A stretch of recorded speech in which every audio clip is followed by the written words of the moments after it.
Tattыңбы? Ооба. Мынандай экен, жакыныраактан тарсаң мына болор эле. Ортодо мына турат экен блинница. Анын блинницанын ортосунда чайник турат экен.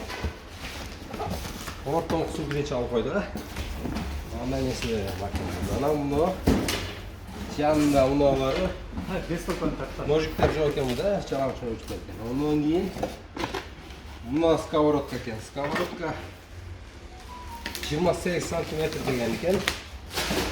Чекеде мына экен.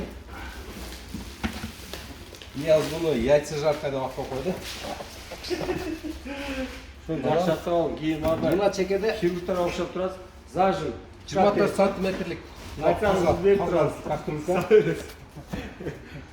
Анан эң астында бияк сен жак чекеге такалган. Мына экен 32 сантиметрлик кастрюлька экен. Болду. Көңүл бурганыңыздар үчүн чоң рахмат.